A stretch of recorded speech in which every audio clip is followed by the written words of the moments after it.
Hello and welcome to this episode of Senior Living. It is mid-July already. I don't know where the time goes. I hope everyone had a happy and safe 4th of July. It's been a great month so far. Finally getting some of those monsoon rains that were, officially kicked in June, but we're starting to see them now, and it's been a really big help. Fire restrictions are lifted, and there should be some fun for the rest of the summer.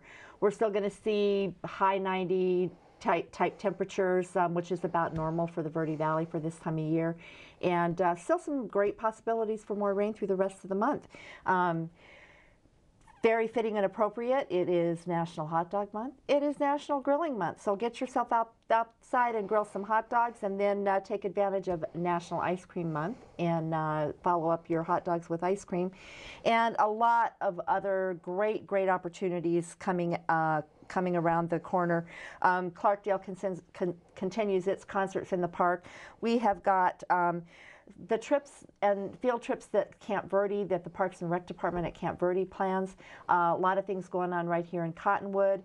The Cottonwood Clippers Invitational swim team meet, which will be later in the month of July. All you have to do is get on the event calendar at myradioplace.com, and you can check out all of the great activities that are going on throughout the Verde Valley. And just in case, it's a very mobile community here in the Verde Valley. One of the things that helps keep it that way for those that may choose to not own a car or that have other issues is our transit system here in Cottonwood. And our guest today is going to tell us a little bit more about how we can take advantage of all the transit that is available and how we make the most of it. Thank you, Bruce Morrow. You are the transportation manager for the city of Cottonwood. That's correct. Thanks for joining us. Not a problem. Very simply, as I understand it, and I do not take advantage of the transit system here in Cottonwood, but one of these days I just want to ride around and see how it works. But there are basically two systems that are available to us here in Cottonwood. Am I correct?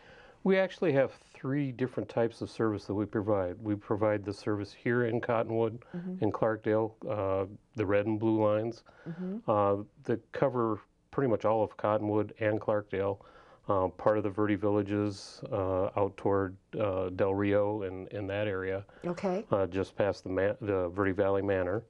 And then the Clarkdale side, the red line side, covers all of Clarkdale up to and including Yavapai College. Oh, okay. The other part is the Verde Links. That's what we call the commuter service.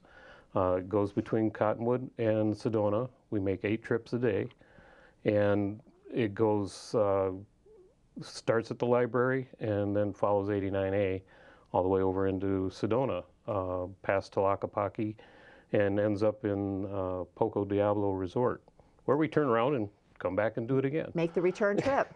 Exactly. Right. And the two can be, you use the word cooperative, so you can use, for instance, the CAT system, which is the Cottonwood Area Transit, right, to get to the library, where you would pick up a Verde Link system bus, which would take you on over to Sedona, right? That's correct. And right now we're in the process of making the schedules match a little better, so that it's possible to get off of one bus, one of the red or blue line for CAT, and hop right onto a Verde Links bus to get over to Sedona. Okay. It's taking a little time to figure out how to mesh all this together, but it's working. And I'm sure that the demand, as the demand increases and the need for that kind of service exists, it'll make it easier because more people will be taking advantage of it. Well, one of the things that I'm looking at doing this fall, and I hope to have it in place by October 1st, is a second bus for the Verde Links. Okay. To specifically in the morning and the afternoon, to better enable our riders to get over to Sedona. A lot of our riders are working in Sedona. Okay. So by adding that second bus for the 2 middle runs in the morning and the 2 middle runs in the afternoon, it'll give them more opportunities to make sure that they can get to work. And we want to get them home as well. Right, that would be nice. That would be great. So if I lived in the Verde Villages near Del Rio, let's say, would I take 2 buses then if I had classes at Yavapai College? You would have to take 2 buses. Okay. You would take the blue line into the library and catch the red line there. Okay. And the red line will take you up to the college. Oh, okay. That's not that bad. That's pretty simple. It usually takes, if you get on Del Rio or anywhere out western in that area on one of our stops, it will take you probably about 25 minutes to get to the library, get on the red line, and then get up to the college. Still not too bad. If the alternative was walking, I think I'd choose the transit system. It seems very affordable to me. When I've looked at the website and just kind of figured it out, it seems like it would be a very reasonable alternative. I happen to drive a little bit of a gas guzzler. It seems to me that it might make sense. For a lot of people, it does make sense. I come from Minneapolis, St. Paul in Minnesota, and our transit there is very good. But for comparing the rates there to the rates here really isn't fair. We have a much smaller population, of course. I was going to say, I think there's a little bit of a difference in size and population between us, but probably you got some good ideas from all of that. Well, I did. One of the things that I did, they were doing it before, but I improved, well, I consider it, I improved on the pass system that we have. If you buy a monthly pass for CAT, for example, you'll save, if you're riding every day, twice a day, you'll save about 30% by buying the monthly pass, as opposed to paying every time you get on the bus. The same is true with riding the Verde Links. We have a monthly pass system for that. If you buy the monthly pass, you'll save about 30%. And then last year I introduced what I call the all access paths. It gives you access to any of our buses anytime during the month for as much as you want for $80. And you can go anywhere we go. Again, when you think about the cost of driving your own vehicle, sometimes that is a very appealing alternative. And I think that, you know, there are, when you're making short runs or just, you know, picking the bus up at certain bus stops, it makes perfect sense. What you mentioned in October, you planned to add a second, or hope to add a second Lynx bus. That's correct. What other improvements or growth do you expect to see over the next few months? Well, on the Lynx run, we're at a point now where we're pretty much at capacity with the buses we have. Okay. So I have 2 choices. I can either buy new buses, bigger buses, and keep running the same schedule, or I can add a second bus to help in the overflow, so that it gives the riders more options and will give us a little breathing room for growth. We average about 5,200 rides a month on the Lynx system right now, and you know, that is about as many as we can push on those buses, and make sure everybody has a comfortable seat. Right. You can get all of the schedule information, the fee information is available at the Cottonwood City website, the Transportation Department link. And they do have the schedules for both the red and blue line, the link system. It's all available right there. And if you do have any questions, the contact information has been on the screen. It is, again, on the website. And I have called the office several times, very willing to help out and give you the answers that you need. Bruce Morrow, thanks for joining us. We really appreciate you taking the time out of your busy day, and there's lots going on. And we'll check back in and see when we've got some other buses running, and hopefully we'll keep our viewers posted on how they can take advantage of the system. Well, I would really appreciate that, and by all means, call me if you have questions. Perfect. We will take a short break, and we are going to be back right after these messages to get lots more great information.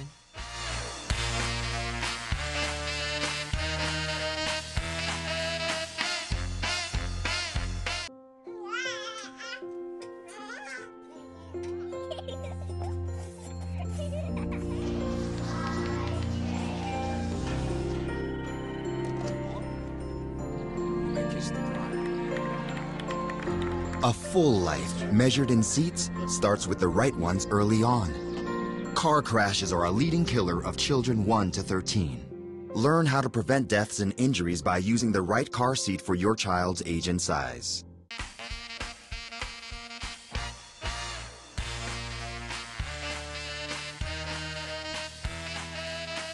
Welcome back to Senior Living, and we've got another subject that may not affect all of our viewers, but certainly it has affected a number of them.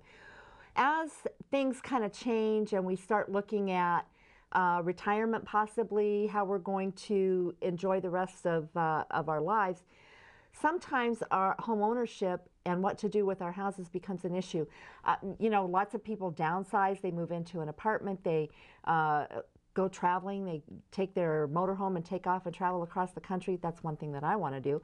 But yeah, but then the question of how to handle it. Do I sell my home? Do I hang on to it? How do I really approach that situation?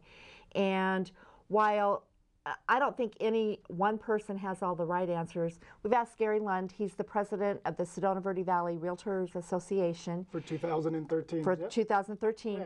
And he is a property manager here in the Verde Valley. And I asked him to come just talk to us a little bit about some of the things that we might want to consider as we make that decision. First of all, thank you. Thank you. Thanks for having me. I really appreciate this. There are a lot of things to consider in today's economic market. Just adds one more little piece to the jigsaw puzzle to try to figure out what to do. And just in a nutshell, if someone is looking at making their little bit of a lifestyle change and they're going to take their trailer and they're going to travel around the country, what are some of the questions that you think maybe they should ask themselves in determining whether to sell or hang on to their home and rent it out? Well, the biggest thing is probably everybody's financial situation is different, and it comes down to either a business and financial decision. Can they hang on to the property? How is the rental market doing? If we want to rent our property out, what is the mortgage payment? Is that going to cover it? Can we afford to make up the difference if it's not going to cover it? Do we've got a little egg nest that we can go to if repairs need to be done, if an AC goes out or a hot water tank, things like that. So those are things to consider. Not everybody's cut out to be a landlord or an income property owner. Right. Yeah. Right. Yeah, and which is good in some ways because it keeps me employed, being a property manager. Exactly. And handling all those details for them and taking care of the property. Yeah. One of the things that I saw it somewhere, I wish I could say I thought of it myself, but I didn't. But sometimes the mortgage minus the rent doesn't necessarily mean your profit or what you're going to make if you decide to rent your house out. If your mortgage is $800, you rent it for $1,000, you haven't made $200 if you're going to act as your landlord.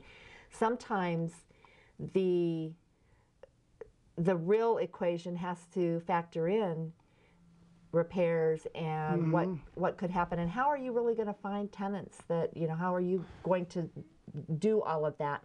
So I have decided that I'm going to keep the home and I am going to rent it out. Now that I've made that decision, what else do I think of? How else do I think about the process of finding renters or making sure that I've got resources for repairs? The other thing that's really important, if I am going to be traveling and I'm going to be in a state halfway across the country, do I really want to deal with this? Right. Are you up to the day-to-day task of managing a property? And that's where we come in.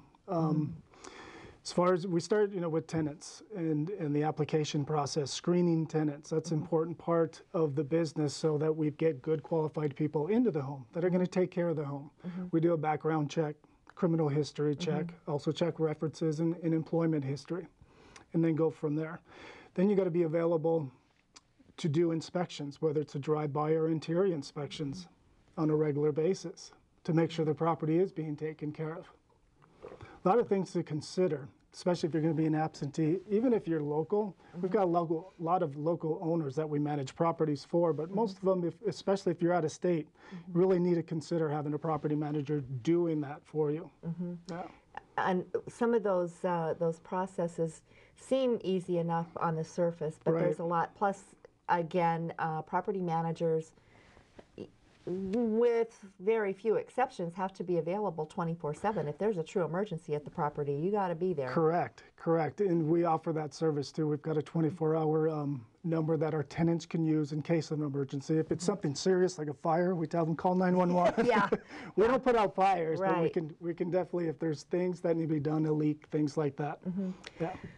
There are a lot of different things to think about, and I guess, again, in the economic market, the first thing, of course, is if the rental market isn't standing up to the amount that I need to cover my mortgage, is it worth it for me? I guess what I'm saying is there's probably a good point to maybe discuss something with your financial resources. Make sure that there's a way that you're going to be able to, Correct.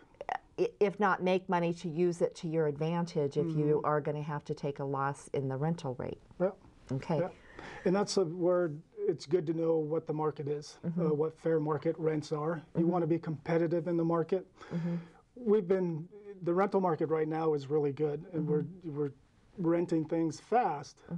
Rental rates aren't necessarily going as fast as we're renting them. They're not going up. We're still economy driven, so you got to be priced fairly. If a property sits on the market for 2, 3, 4 months, that's lost income, waiting for that extra $50 a month because you're priced too high. Good point. Right. Good point. So you really want to know what the market's doing. You want to be fair market rent, just like if you were selling your home. You know, you want to be a fair market value.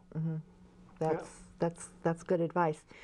There are a lot of different resources out there for you to check, and as we mentioned, the Sedona Verde Valley Realtors Association is our local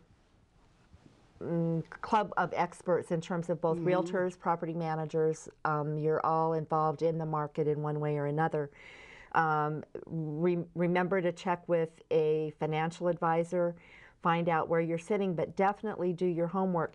By the same token, you wouldn't want to rent out your house.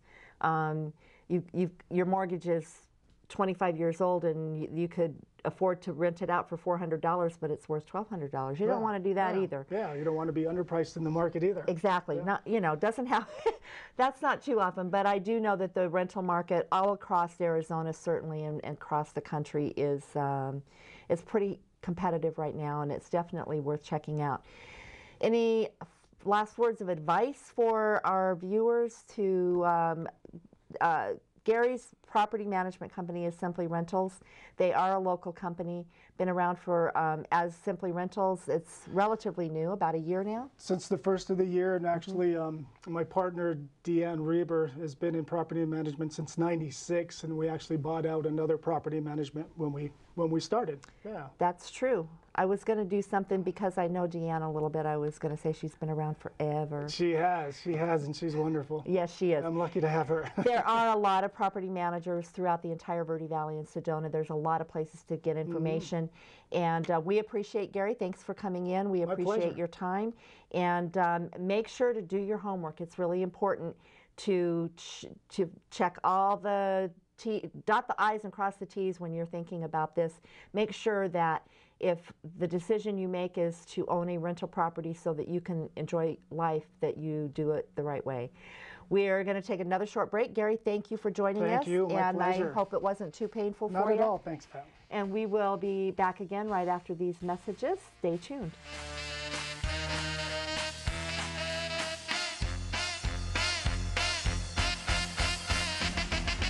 Know what? What? Since I got adopted, I've learned a lot about these humans. I know. I mean, check out these two. It's Flirt City over here. Yeah, I noticed that. It looks like my human is definitely into your human. Oh, look! I think she's getting his number. Nice. Your human's got some sweet moves. Takes after his dog.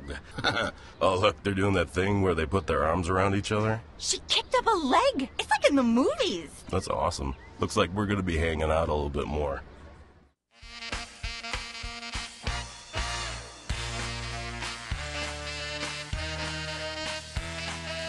Welcome back.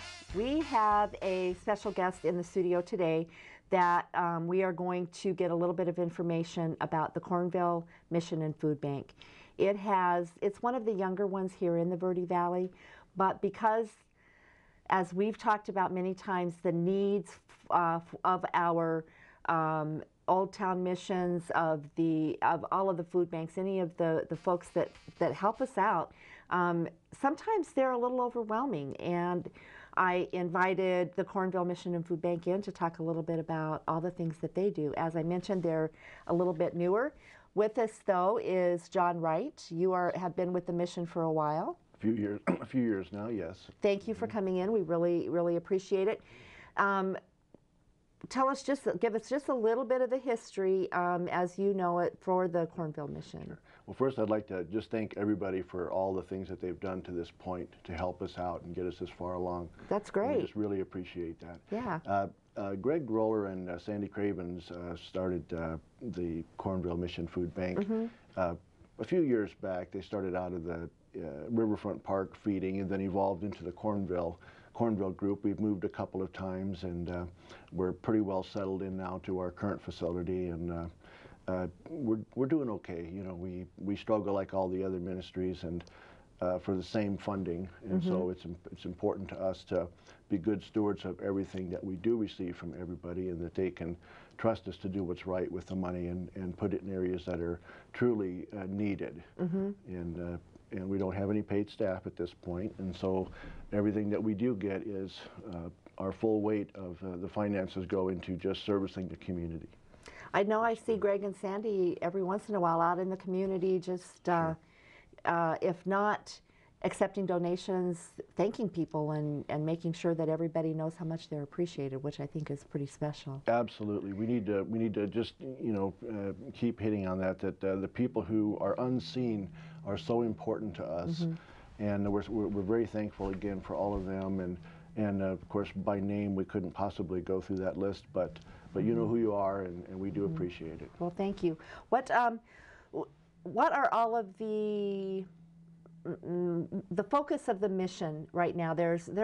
You accomplish several things every single day that you're open. Tell us a little bit about all the things that you do. Well, we've tried several things over the years, like a lot of the other ministries. We put our feet in the waters of having a thrift store, and that financially wasn't probably the best thing to do in retrospect, but now we're just focused primarily on just providing food for the truly needy, and because we have narrowed that, we've also lessened our financial needs, which once again is important, especially in these times. And so we're just doing the government TFAP program, which is a food box for once a month they can come and get, and that's brought to us by St. Mary's. And St. Mary's Food Bank out of Phoenix also provides fresh produce for us when they have it. Everything's in season, so there's nothing stored ahead.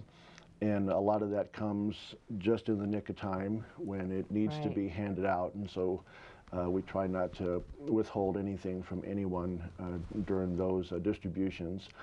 But also we have a great number of people that come there. We have around 3,000 a month. Wow. And in June of last year we had 3,700 come through there.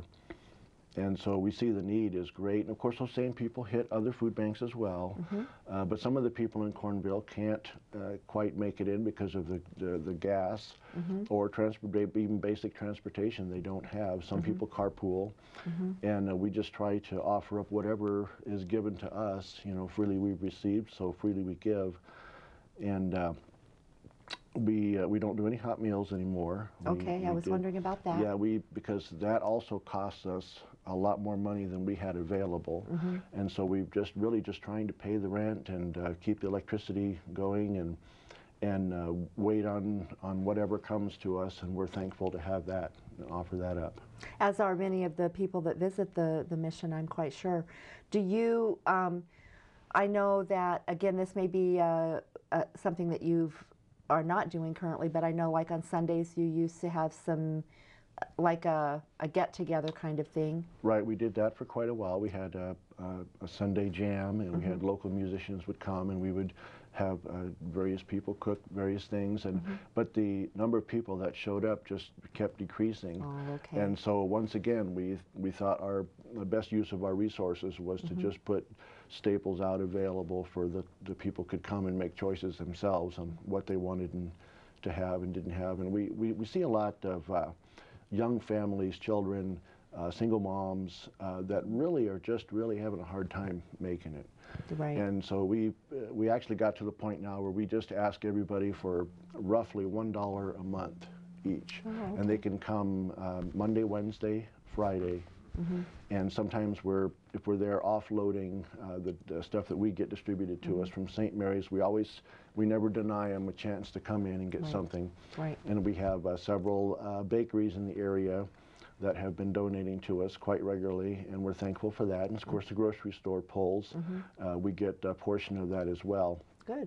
And we're looking also to make meat purchases, and so with very little money, we can acquire some of that when it's available, Right. and we offer that up.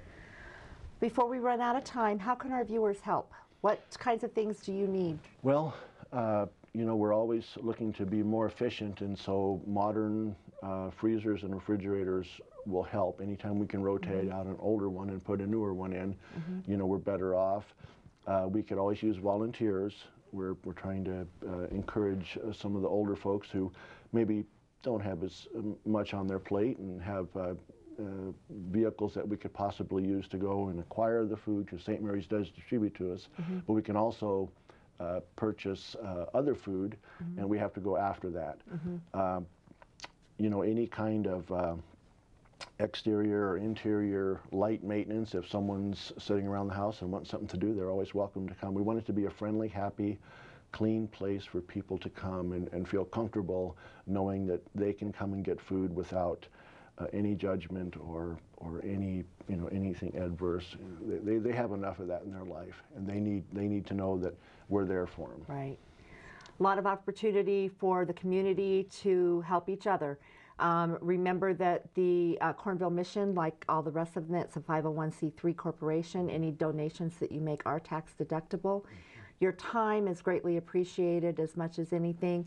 If you know of or own a local business that is food related, grocery store, convenience store, and you have stuff that has to be off the shelves, give them a holler. I'm sure they would appreciate it. We would. John, thank you so much for joining us. Thank you for Best of luck, and we'll stay in touch, and tell Greg and Sandy we said hello, and we're pulling for you guys. Thank you for being here.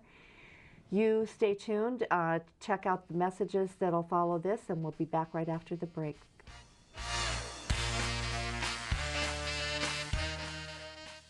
Thanks for calling the GED Pep Talk Center. Jerry Stiller speaking. Your level 7 in-your-face pep talk. I can keep pushing you. Believe me, I'm good at it. But at some point, you're going to need to start pushing yourself. See, once you've got your GED diploma, you'll feel so good about yourself. You tell them. You can't change the past, but you can definitely change the future. That makes me so happy, I'm ready to bust out a dance. Mr. Trejo, can I transfer this guy to you? My gentle technique isn't really working. You need something a little more persuasive. Yes. You listen, and you listen good. Hey, where's my sandwich? Terry? Terry! Take it from me, the King DMC. It's a real cool thing to get your GED. Get that diploma! Now hold on and we'll find you free GED classes. Capiche? Whatever motivation you need, we've got a pep talk for you. Get your GED pep talk and find free classes at yourged.org.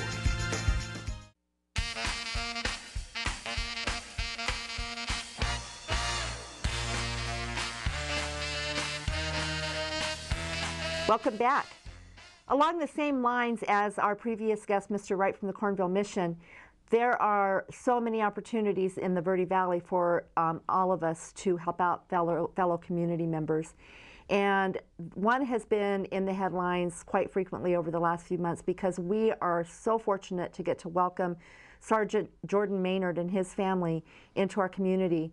Sgt Maynard is a veteran that was injured, and the Homes for Our Troops is building him a specially equipped home to meet the needs of his handicap. And there are so many bits and pieces to this. that we don't always think about on a regular basis. Yay, they're building him a home. Yay, he's going to get to join our community. There's a lot more involved to that. And we are joined today by Pam Van Winkle and Mayor Diane Jones, who have both been very involved in this. And they are working to help support the Homes for Our Troops.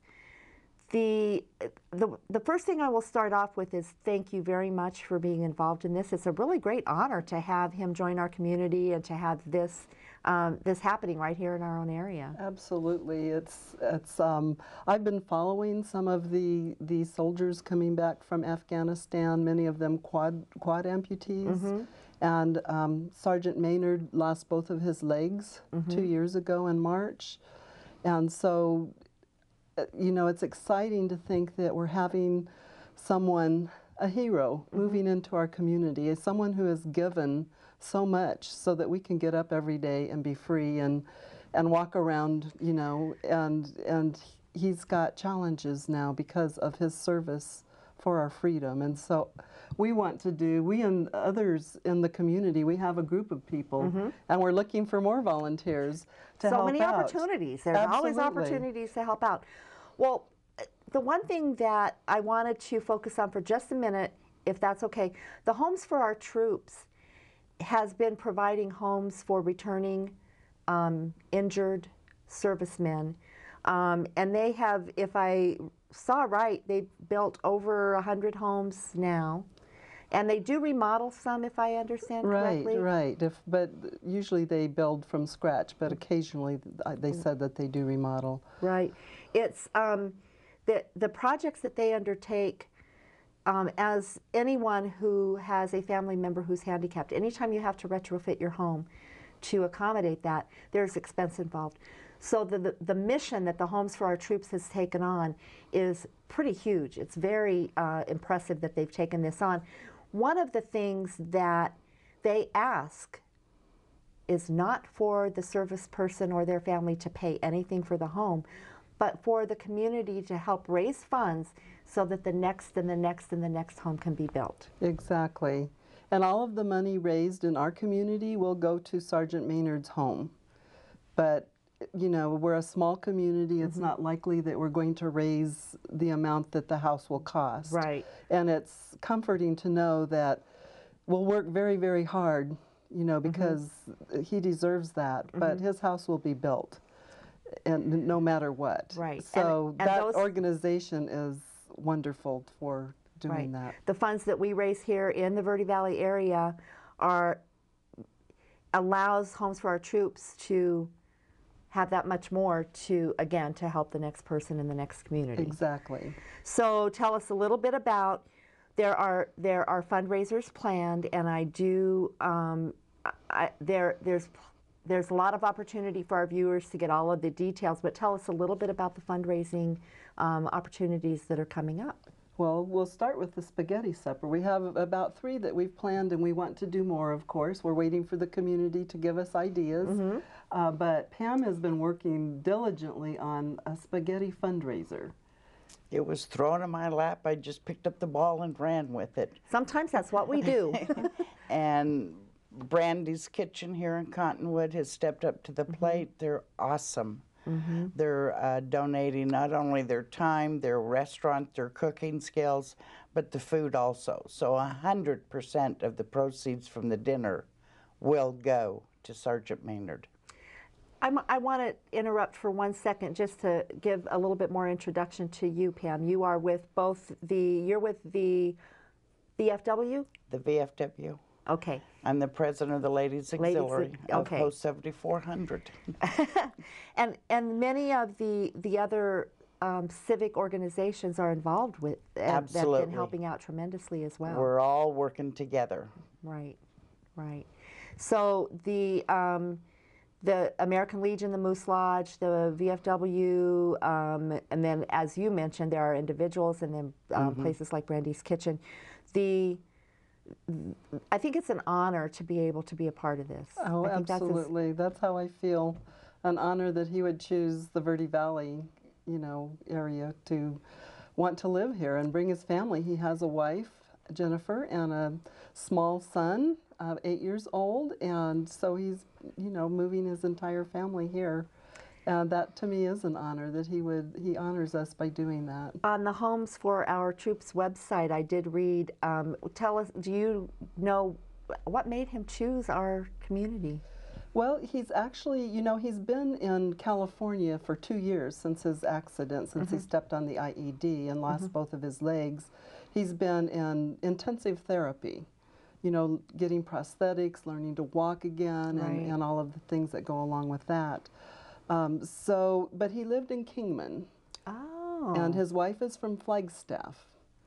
And his mother actually lives in Cornville right now. So I think that that's probably why he's got family around, and he chose a lot outside of Cottonwood, and he likes, it's, you know, kind of secluded, it's not real busy, it's a place to just live and enjoy his life, and he'll be part of the community. I mean, he's a member of the American Legion in his hometown right now, and so I know he'll be part of the community. His child will go to school in Cottonwood, and so absolutely, he's just a member of the community. Right. And Homes for Our Troops, as a whole, they one of the things that I read on the website, which I think is important for us to remember, is it's under 10% of the funds that are raised go to the administrative side of it. Exactly. So 90% of everything that they raise goes directly to assist our veterans that have been injured and help them.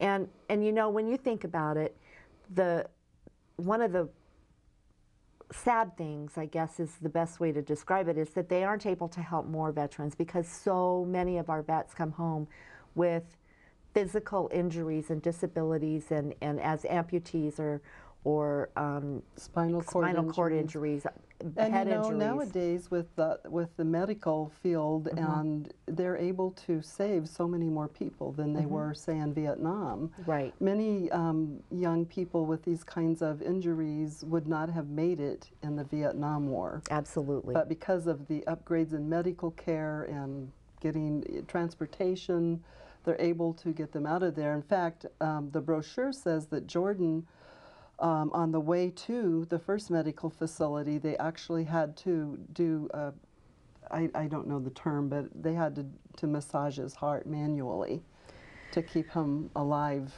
until they could get appropriate medical care. Then that type of technology is at least there for him. He is like a miracle. He is. That's incredible. We don't have as much time as I know that we would all like to have to talk about this, but lots of fundraisers. The website for Homes for Our Troops is it's been on the screen. Okay, www.hfotusa.org. Right. There will be lots of information on myradioplace.com, on the event calendar, about the fundraisers that are coming up, and we thank both of you for taking the time, first of all, to come in and tell our viewers about it. In closing, what is the biggest message that you want our community to understand about Jordan, about Homes for Our Troops? What one thing would you like to leave on our minds? Just not Jordan and this particular, but I think they need to remember all veterans. Here, now, then, gone. They're never forgotten when they're gone. But with Jordan, anything that's going on and the fundraising, try to make it, try to participate. But our vets they're my life. Special. Right. You spoke a lot of words in a very short sentence, and that is that this is about all of our veterans, and the more we help, we're not just helping Sgt Maynard's family, we're helping all of our vets that are returning home. And I see that our community will outstretch its arms and just, they'll be there for him, I believe, knowing our community. I believe you're right. Thank you, ladies, for joining us and letting everybody know about all these tremendous efforts. Again, one more opportunity that you can reach out and help another member of our community and help our community show the rest of the country what we are capable of. We're going to take another quick break, and hopefully you're going to get to see something that will get you out and about in the community and over to the Montezuma Castle when we return. Stay tuned.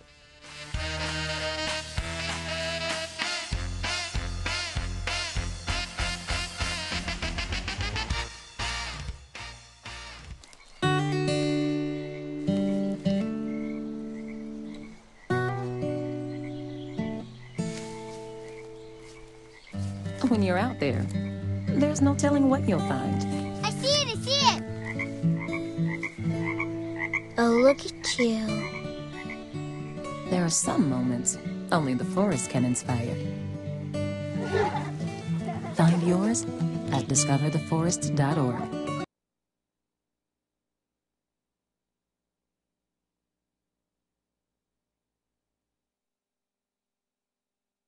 We've talked a lot over the last few months about the rich history that we can enjoy right here in our very own Verde Valley. None is more significant than our location today, which is Montezuma Castle National Park. We're joined today by Park Ranger Interpreter Case Griffing, and thank you very much for spending a few minutes with us to talk a little bit about this incredible monument we have right here in our own backyard. I'm glad to do it. Thanks for coming out. Absolutely. I'm awestruck when I come out here. It's just an amazing feat that this is still standing. Tell us a little bit about the castle. It's hundreds and hundreds of years old, but give us a little bit of the information on it. Well, Montezuma Castle is one of the oldest cliff dwellings and one of the best preserved cliff dwellings remaining in the United States today. It is at least or approximately 900 years old. We think that the earliest rooms were probably built as early as the 1100s AD. And the fact that it's still 90% original is one of the most amazing things about it. You look up there, you can see it's right in that alcove, and because of Arizona's relatively dry climate, it's remained preserved all of these years. It's pretty amazing because it was, expect that it was built around the 1100s, and it was inhabited for almost 300 years.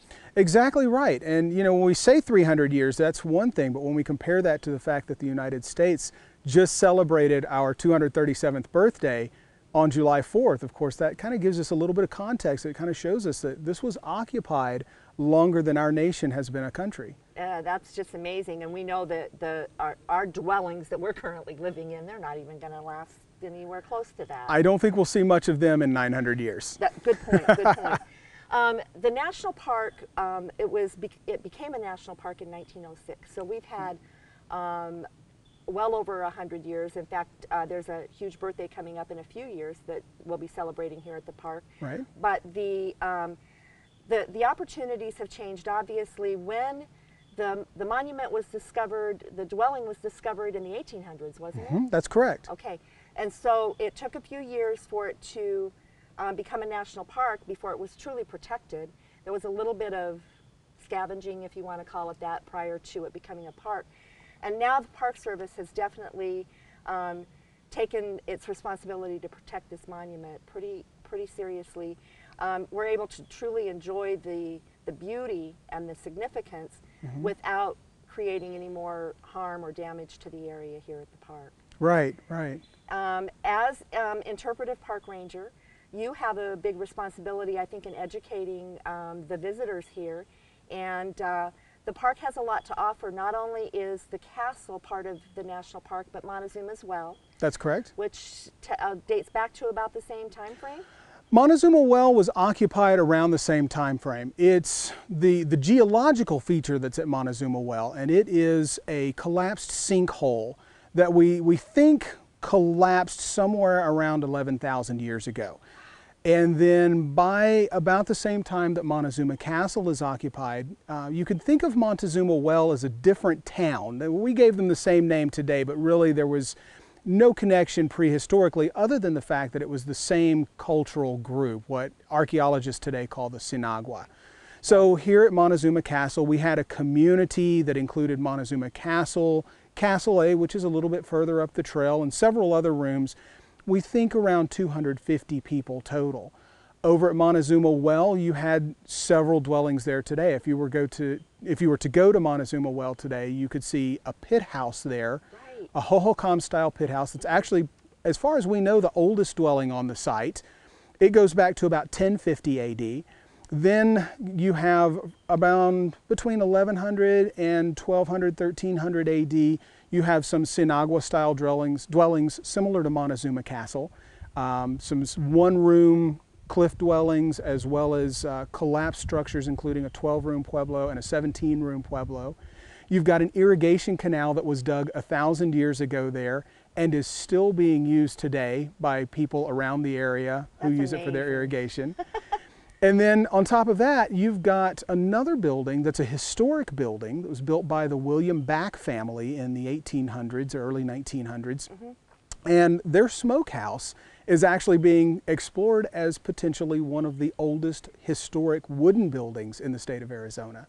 That's so amazing. There's a lot of historic and prehistoric buildings there. Well, we've given our viewers a little bit of the education they can learn here at the park.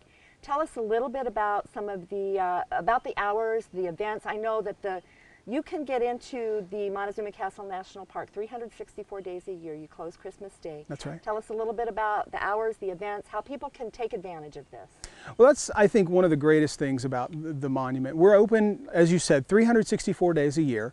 We're open Monday through Sunday. We don't close on weekends. We're open on almost every holiday of the year. If you had been here on July 4th, our rangers would have been right here to serve you. We open every day from 8 o'clock in the morning until 5 o'clock in the afternoon. And we are trying to do much more than just the programs that we have for people from out of town. We've really started trying to get a lot of programs that will serve everybody, not just folks from out of town, but our local community as well. So back in June, for example, we had the Moonlight Flute Concert. Artist Wolf's Robe was here. Montezuma Castle was lit entirely in moonlight. Of course, it was the night of the supermoon that we had that. That is awesome. And it was beautiful. And we're planning to do another concert like that in the fall. We haven't pinned down the date yet. But we have concerts like that. We have star parties, both at Montezuma Well, which our next one will be October 12th. We usually have one in the springtime over at Tuzigoot National Monument, which is our sister park. And then other things that we do, for example, earlier this year we had Hubble Trading Post came over and they brought rugs, Navajo rugs, which was really a neat thing because this site thrived in trade. And so even though the Navajo were not at this site prehistorically, other cultures beside the Sinagua would come to Montezuma Castle and they would trade with the Sinagua culture. So it was neat to continue that tradition of trade. Absolutely. We have basket weavers that will come periodically, flint knappers, and many of the people that come to our different demonstrations today are from modern tribes whose prehistoric ancestors were affiliated with this place. Right. Many of the Arizona tribes are descendants of what were once the Sinagua. We have 8 tribes today that are affiliated with Montezuma Castle National Monument. The Hopi and the Zuni both trace their ancestry, some of the people, specifically to this place. The Yavapai and the Apache say that while they did not actually live inside the castle, they were in this area as hunter-gatherers. And so they mingled with, their ancestors mingled with the ancestors of the people that were here. And then several of the Otam groups in southern Arizona say that their ancestors traded with the Sinagua. And so we have 8 different groups today that still see this as a very special place. Lots and lots more information that you can get right here at Montezuma Castle National Park. You can get the whole schedule of events at nps.gov/MOCA, which is the first few letters of Montezuma Castle. That's how you can remember it. The entire schedule is on there. Park Ranger Griffings, thank you so much for being with us. Thank you. It was a pleasure. Get out here and enjoy it. I will tell you, you've seen some of the shots. There are many photos of the Montezuma's Castle and the well that are absolutely beautiful. Nothing compares to seeing it in real life. So come on out and enjoy our very own rich history. We'll join you right back in the studios after these words.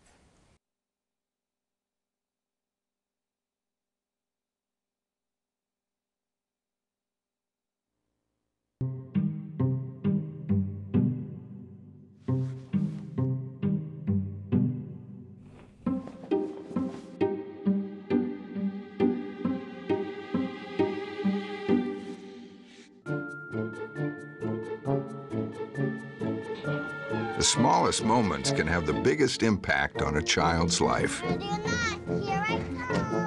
Take time to be a dad today. On the banks of the Verde, where the cottonwoods grow high at the end of the road, a legend lives forever of a rider in the sky, and his stories often told. At night you can hear his hoofbeats loud and clear as he rides all alone in the dark.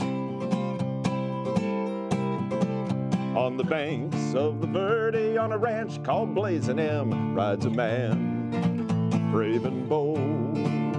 His guns are loud as thunder, and there's lightning in the wind as he searches for his gold. At night you can hear his hoofbeats loud and clear as he rides all alone in the dark. On the banks of the Verde rides a ghost from long ago, on a ranch called the Blazin' M. On a ranch called the Blazin' M.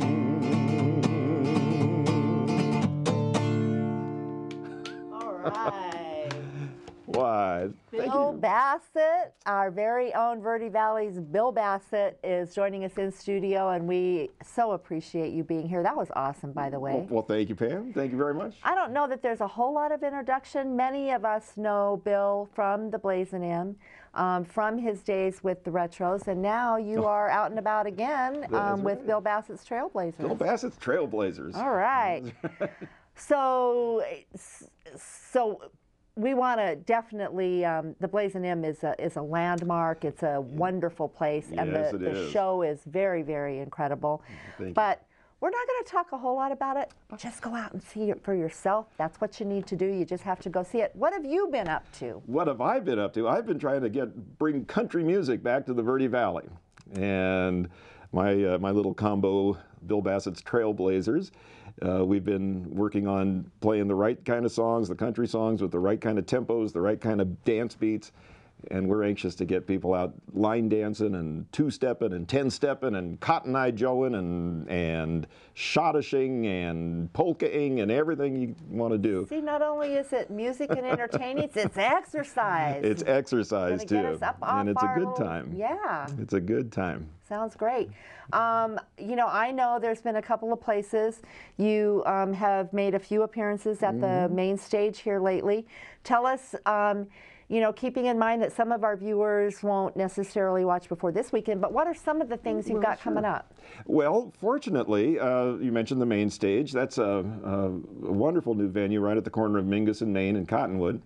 And the energetic young people who have taken that building over and made it something really special.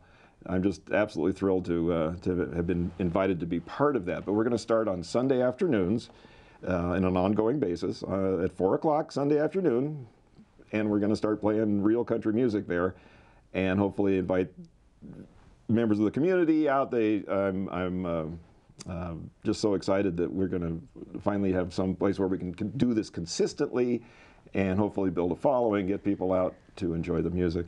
I know I was pretty, I tend to be more of a country music fan, not totally, but more, but it kind of warmed my heart when I heard that they said, we've gotten too many requests. We've got to have a country music Sunday. It's got to happen. Got to have a country music Sunday. Well, and they do such wonderful other nights of the week. Their first Friday is an art gallery presentation. Other nights, alternative rock bands, groups you might not have heard of that deserve a listening to. Yeah. Every night is a different event, and every one of them is exciting, and it's just a thrilling opportunity. I would have to agree. So that's on Sunday. What do you do with the rest of your time besides be at the Blazin' M? Well, gosh, I'm very much a couch potato. Oh, but you're up all night playing. Hardly all music. night. But no, I work on music at home. I'm active in online social media. Woohoo! I've seen your Facebook posts. You've seen my Facebook post, yes. Well, I think that there's a lot going on, and we'll definitely keep in mind where you're going to be when you've got your next thing coming up. That. And again, Blazin' M is always a great place to go see this man's talent along with the rest of the Blazin' M Cowboys. They're awesome. They are. Jim Martin, Jeannie Martin. We are so blessed to have them here. They came out here a few years ago from New Mexico to join us. We've actually been blessed to have them on the show last year too. It was awesome. And they are dynamite. You just couldn't ask for better entertainment. I'm again just honored to be part of that whole show. I've been there over 8 years now. And you're an old timer. I'm an old timer now. So but everything from the food, the hospitality, the staff, the attractions, the activities, every one of them is so well done. Yeah. And I try to remind our viewers often that sometimes places like the Blazin' M are considered when we have company come in, or we'll take the family. The truth is, you need to get out there and enjoy it. It's one of our great local attractions, and it's all well worth it. So again, we're not going to spill the beans about the show too much. If you haven't seen it or haven't seen it in a while, you need to get out and check it out. Stay in touch with Bill Bassett on his Facebook page. You can friend Bill Bassett's Trailblazers on Facebook. That's right. If I may, a couple of other events. On August 2nd, Friday night, August 2nd, the Blazin' M Ranch is hosting a fundraiser for the Granite Mountain Hot Shot, for the families of the tragic loss of the firefighters in Prescott. Right. And that'll be from 6 o'clock on August 2nd, Friday night. Okay. And everything is donated to the families. Perfect. Tickets are only $25, and you can get them at a variety of places around the Verde Valley, certainly at the Blazin' M Ranch. Right. All that information is available online? Online, yes it is, blazinm.com. All right. What else you got? Well, let's just see. Oh, there's another of the murder mysteries I saw at the that Blazin' one's M coming Ranch. up. So you may want to check the webpage on that one too. I believe that's August 9th. I think you're right. You can get all the information that you need either on Bill Bassett's Trailblazers Facebook page, the Blazin' M Ranch. As always, at myradioplace.com, we have all of that stuff on our event calendar. And we want to remind you to check all that out, remind you to check out some of the places that we've been able to visit about today. And with that having been said, thanks for joining us.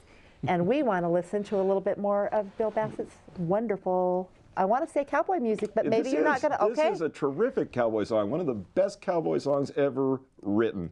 My Home in Arizona. I got a new pair of denims with the bright yellow stitching and the red copper rivets on the seams. I got a 10-gallon Stetson full of $10 notions and a $10 bill inside my jeans. So get out of my way, let me by. I'm a long way from my home in Arizona, Arizona. Spending many a day on the trail since I left that gal back home in Arizona, Arizona. I remember her eyes like the lonely desert skies when she promised she'd wait just for me. So I'm hitting the trail, gonna ride till I see the lights of home in Arizona, Arizona. Woo!